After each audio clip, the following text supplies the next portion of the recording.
Neversoft, the developer that brought us the Tony Hawk games and several Guitar Hero games, has officially merged with Call of Duty developer Infinity Ward as a particularly cool way of saying goodbye. On the employees' last day in their California studio, they burned a giant, seemingly wooden version of their iconic eyeball logo.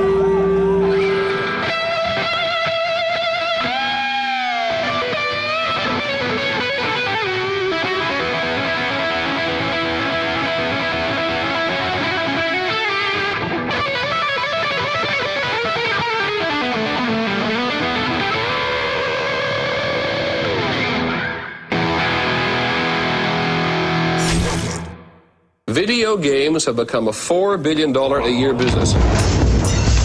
Once you start playing, you're hooked. This is pretty much more popular than football. You think this is a game? No way. Reptile wins. Flawless victory. Well, violence in video games is also drawing some criticism, even so, enough so rather, that the government is considering a rating system there too.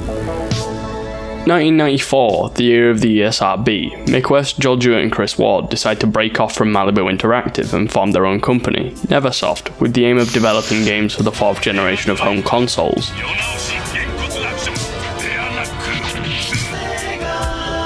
Free from the shackles of the dwindling Malibu Interactive, they finally could stretch their creative muscles, work on what they want, and bring innovation to the space.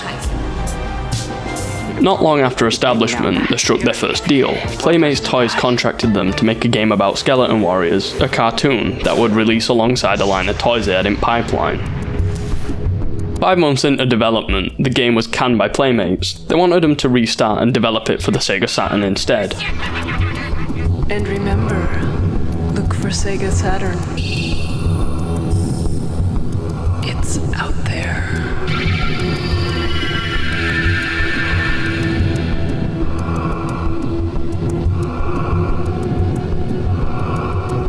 Skeleton Warriors was released in mid-1996. By that time, they were already looking for a new project, one that wouldn't get cancelled midway through.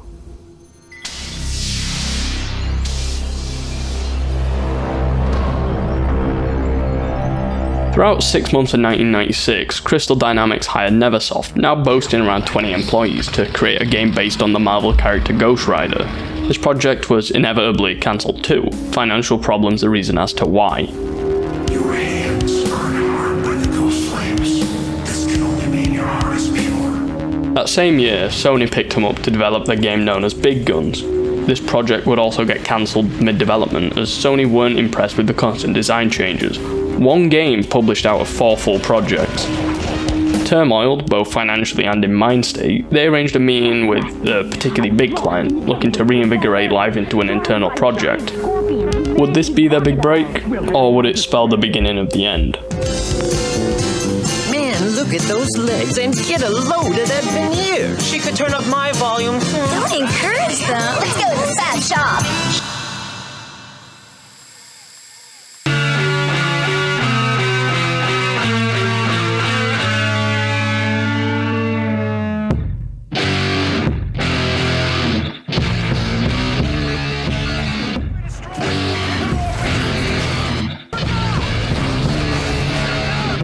Coming right off the cuff of the critically revered Black Ops 2, Activision announced the next Call of Duty. Developed in collaboration by Infinity Ward and Neversoft, it's the most ambitious and grandiose project yet, the fans more hyped up than ever, a major franchise that is seemingly too big to fail. Everybody's screaming, it's awesome, you know, with all the new Creator Soldier and everything, the guns are so much smoother, even the sound.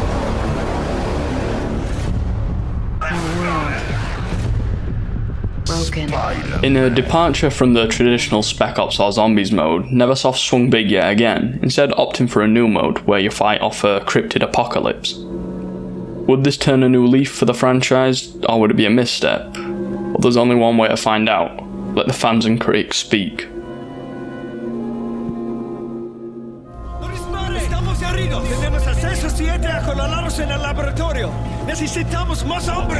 On paper, Call of Duty Ghosts has everything it needs. There's plenty that can be branded new, including new modes, new maps, and new guns, yet using the word new in relation to Ghosts is almost disingenuous. The sequel generates little excitement. Call of Duty Ghosts is mired in a distinct lack of ambition. called Ghosts. Not only is it not a game about the vengeful spirits hanging around English chip shops, but it's also not the game it purports to be in its own intro sequence. The reception wasn't warm. It was the worst rated in the franchise so far. The community's opinions emphasised when compared to the slam dunk that were Black Ops 2. They went from the highest of highs to the lowest of lows, all within a year. Extinction wasn't exactly groundbreaking like they'd hoped either. You did do that in the mode though. Most fans found it rather underwhelming. They much preferred Treyarch's Zombies modes with its intertwined stories, timeless gameplay loop, and Mob of the Dead's all-star cast. Neither Weasel or Neversoft could break that cycle. You've been in the joint too long, Al. You've forgotten how to get shit done. The boys in suits weren't impressed, neither were the community. Rumblings of internal conflict would arise, talks of a merger going down behind closed doors. The past solo output didn't do particularly well either. Living on borrowed time never felt so apparent.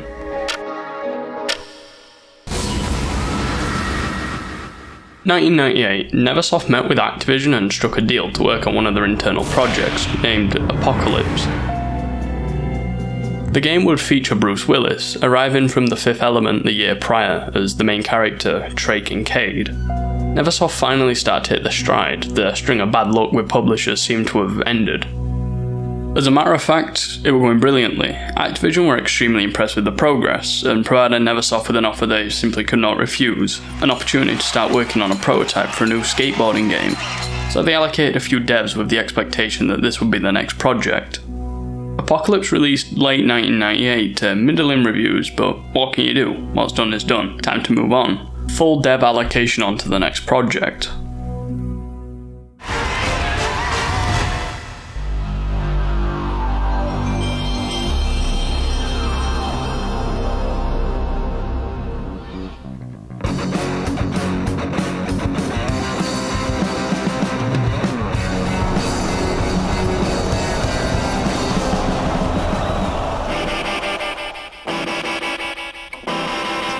Tony Hawk's Pro Skater was a massive hit, selling a staggering 350,000 copies in just under 3 months. Activision were pleased, Neversoft were thrilled, and the fans adored it. A sequel was immediately greenlit. Before that comes though, Neversoft had been cooking another project on the Pro Skater engine, something a web swing away. Be Spiderman. Swing from buildings. Shoot webs. Bring down the bad guys. Spider-Man the game. Rated E for everyone. From the creators of Tony Hawk's Pro Skater. Welcome, true believers and newcomers alike. Spider-Man co-creator Stan Lee here. Once again, we find our hero Peter Parker, better known around the world as the amazing Spider-Man, in a heap of trouble. Subtlety's not your strong point, is it? Hey, can't even spell the word.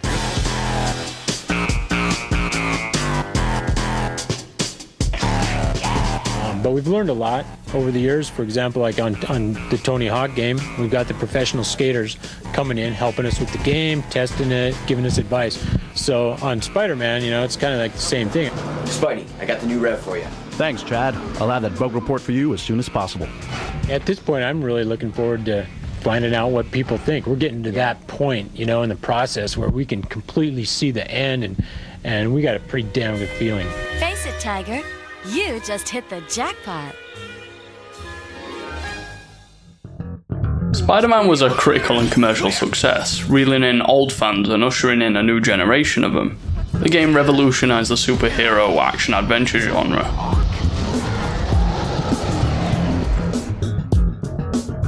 From having 3 projects cancelled to having 3 published within 3 years, things were looking great for Neversoft. There were no signs of them slowing down. Now to just finish up on the Pro Skater 2 project and then move on to new horizons.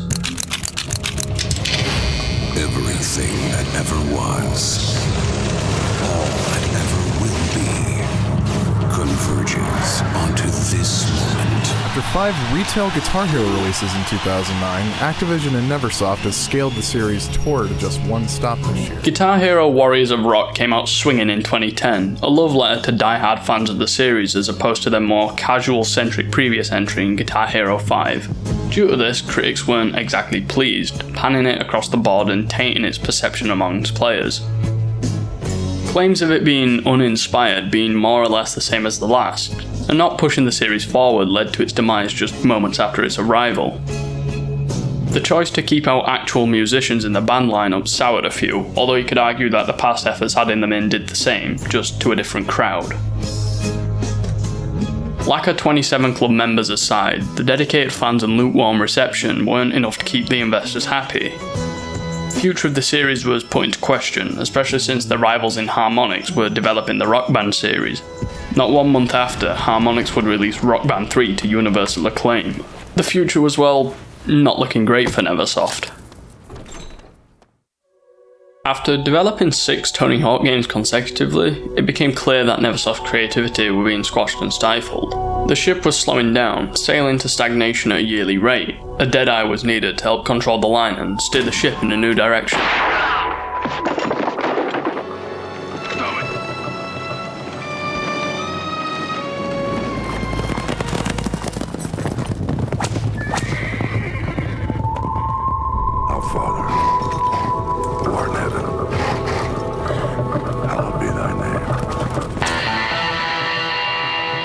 Inspired by spaghetti westerns and presumably parts of Rockstar's Red Dead Revolver, Neversoft developed Gun, a third-person western.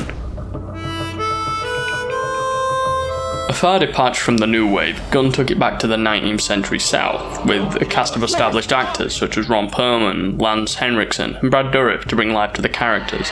As a gunslinger, it weren't always clear if you were the good guy, but that was a part of the fun. No alien involvement either in this one. I am your pallbearer. Upon its release, Gun garnered fairly positive reviews, enough for it to sell a few 100,000 copies, rendering it a financial and critical success. This didn't come without its fair share of negative press, however. The game was the focus point of a boycott due to how it portrayed Native Americans, described as derogatory and inaccurate. Pressure was put on Activision to recall the game and change it. This wouldn't happen, however. Instead, Activision put out an apology stating that they don't condone any of the actions, and that everything that was in the game was there to replicate the harshness of the South during that time. The game would go on to be nominated for many awards, some outlets crying out for a sequel to be immediately greenlit. Hopefully Activision see that and let Neversoft work on a sequel.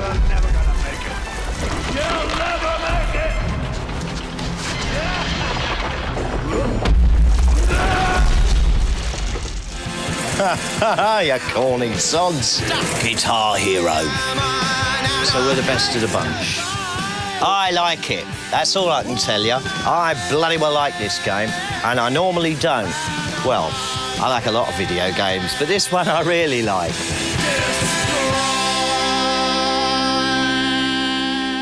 In 2007, Neversoft tried the hand at making a Guitar Hero. So you spent years actually working on the Tony Hawk series, right? Yeah, that's true, yeah. And then you switched to Guitar Hero. Mm-hmm. What kind of change was that? Was that really strange, switching from a completely different type of game? It was a bit of a different process, but there was some things that were sort of common to both. Like we dealt with a lot of like skateboarding celebrities, and then we did Guitar Heroes, a lot of music celebrities. So I think that stuff kind of went hand in hand. It's a lot of fast, fun Twitch gameplay too in both games, and so we were pretty good at doing both of those. But for me, I'm like a guitar player, longtime guitar player, so just switching over to the Guitar Hero thing was kind of natural.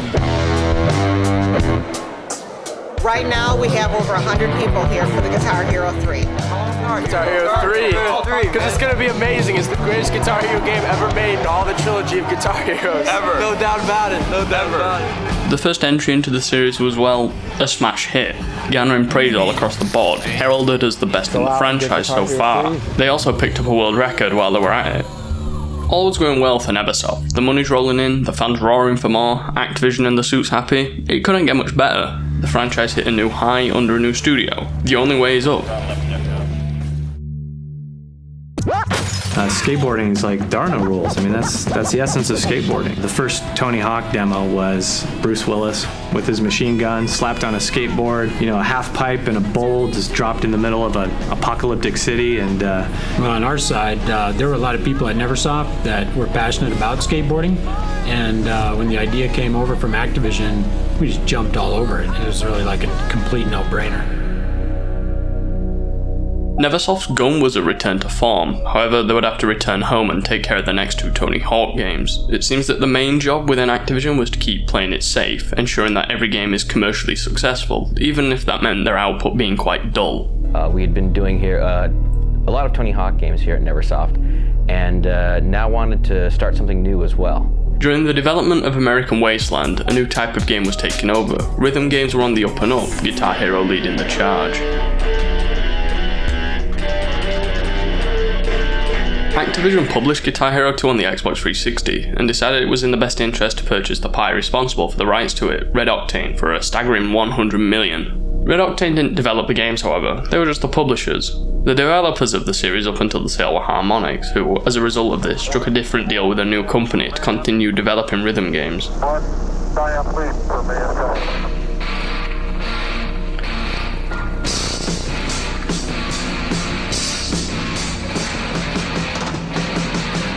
So Activision now own an IP with no one to develop it. If only there were a studio that they'd forced to work on the same franchise year after year.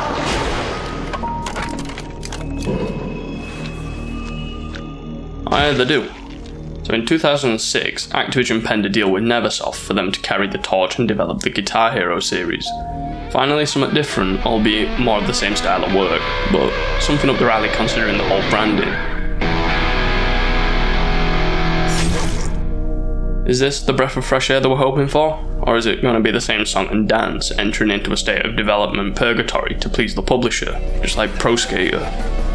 Only time will tell, but as for now, Guitar Hero 3 needs to be made. Maybe later they could work on a new IP, just maybe.